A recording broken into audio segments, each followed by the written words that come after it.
Okay, so if you haven't got a drone yet, or you just got one and you want to know a bit more about them, then this video is probably for you. If you're already a drone user, then you may not get much out of the video. It's up to you. First and foremost, I've been flying drones now for a few years. I'm by no means an expert. I'm learning more every day.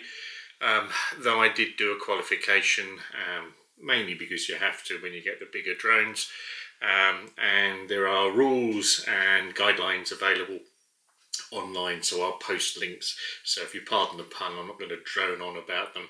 Just be aware that a drone, especially if a drone has a camera, there are certain laws that apply, and it's mainly based on weight. So if your drone is less than 250 grams currently, then there are less restrictions available.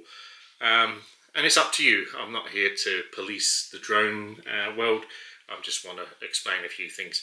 So, as I say, I've been flying for a few years now, and if I'm perfectly honest, my first experiences were not particularly good.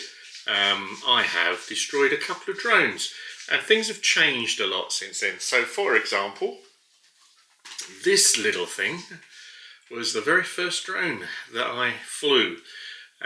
It, as you can see, is not exactly portable.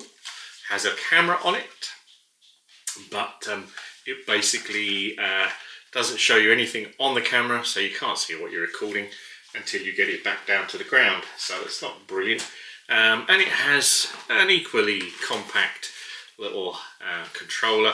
I will say these haven't changed a great deal. So basically the joysticks basically do the same thing that they've done for this thing on all the new ones. And drones come in all shapes and sizes, so by comparison, this one, or Rise Tello, I think it's made by DJI, one of the big drone manufacturers.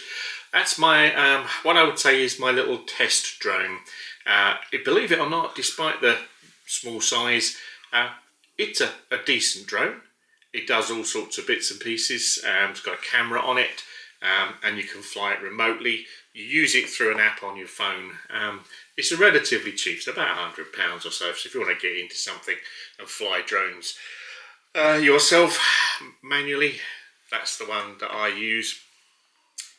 But there are lots of others. So my main drone is this one. This drone is a DJI. As you can see, it's not huge, but you have to basically cart it around with you, pull all these things out, and basically you fly it using one of these. So again, this doesn't look that much different to the previous one, and basically it's the same principle. So this one has certain advantages. So whilst it is a bit bulky and obviously not quite as portable as some of the new ones, in theory this could go, I think it's 9 kilometers. It can go higher than the other drones that I tend to use.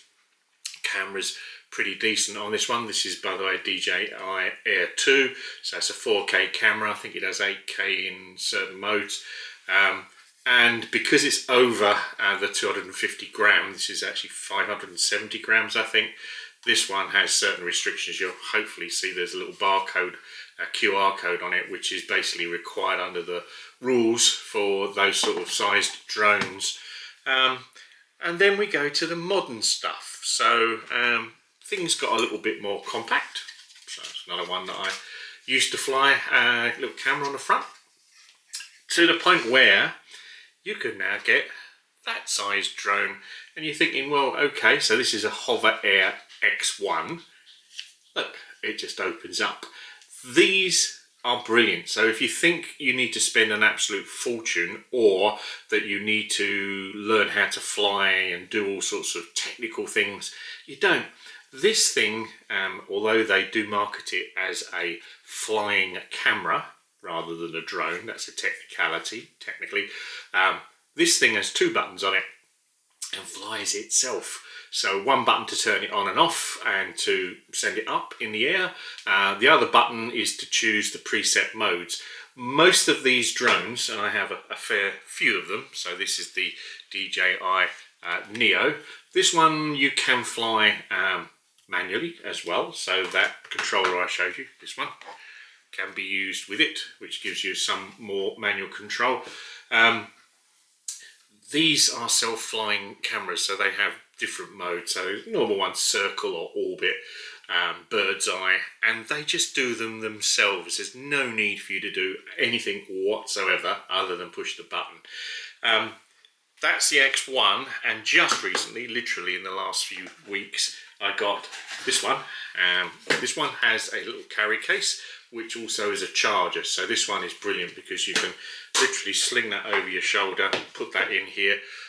Like the X1, the earlier version, it is a self-contained foldable drone. The downside with the DJI Neo is that it's not foldable, so it's not quite as portable. This though costs about £170. The X1 about 300 and something pounds, and this one, depending on what you get, this is the Pro Max version of the X1. That can cost you between sort of £500 and £600. One thing I will say though is I always tend to buy what's called the Fly More combo, or basically a bundle. So for the X1, I got a hub, charging hub, so you can put your batteries in there, and I got extra batteries. These things, smart batteries, lithium basically are relatively expensive. So these sort of start at £40. The DJI ones, these ones in here, for example, can set you back over 100. So with the Neo, I actually paid a little bit more, and I got this thing, which is actually a charging dock with 3 batteries in it. What you have to understand is these drones are not designed to be flown for hours on end. Most of these drones, I'd say 15 minutes on average. The DJI, I think you'll get about 20 minutes. These new ones, this one, I think about 16 minutes or thereabouts, 15-16 minutes. Don't quote me. I will put links in the chat so you can see the specs of these. And basically that's my go-to now. I love these things. The Pro Max also has this thing.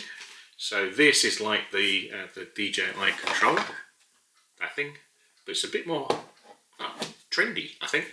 The thing in the middle is called a beacon, and the beacon does a variety of things, but partly it will give you the screens as a preview screen on it. It's quite clever because you can actually do that and put your mobile phone in there, and then that would act as a screen, because this is obviously not huge. You can hopefully see it's got the joysticks. These are so easy, just push one up and the drone goes up, down, left, right, rotate left and right, and basically there's a little gimbal called gimbal on the front of the camera. You can move that around to adjust the flight, and that is it. I'm not going to drone on, pardon my pun again, too much about it. I just want to prove the point that these are quite straightforward and easy to fly. So this one, for example, push the button, and this works the same way for the DJI, the Hover Air 1. Let it start up. I should do it properly. Have to leave it a bit longer. There we go. So this one's now starting up. Hopefully you can see. It will tell you what mode it's in, which you can choose. Current mode, zoom out.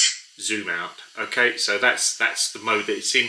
You've got little rockers either side on the Air X1. There's just hold the button. You can also do more. So if I hold the button and it says, for example, zoom out, if you then hold it down the same button again for a little while, then it will change from 5 feet, 10 feet, 20 feet, whatever. Most of these will only go sort of, I don't know, 30, 50 feet. With the beacon, this thing connected up to 1 kilometre, so I'm told. One of the rules, you're supposed to have line of sight for these things, and be sensible, please. I've seen a lot of people where they've got these drones, they're on a bike and they're on a road with this following them. That's dangerous. You're likely to cause an accident. I think it's a matter of if rather than when, and I think the trouble is, if things like that happen, people are going to end up getting new legislation brought in because of that. So don't ruin it for everybody else. So all I'm going to do now is basically just take this thing, I'm going to turn around on you, push the button. 5 feet, zoom out.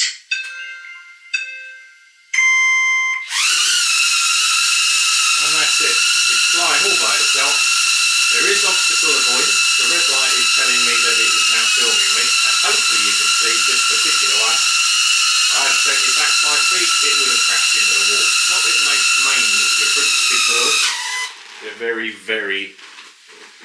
robust. So that in it is a rough guide of drones. Please don't get worried about how difficult they're to fly. They are not. That camera there is magnificent. 4K up to 8K in some modes. The DJI also 4K, which is, considering the price, brilliant. The Air X, which you can still get, the X1, is 2.7K. So lots and lots of choice. Just do your research. That's what I did. Go and have a look on YouTube, see what people say about them, and enjoy your droning.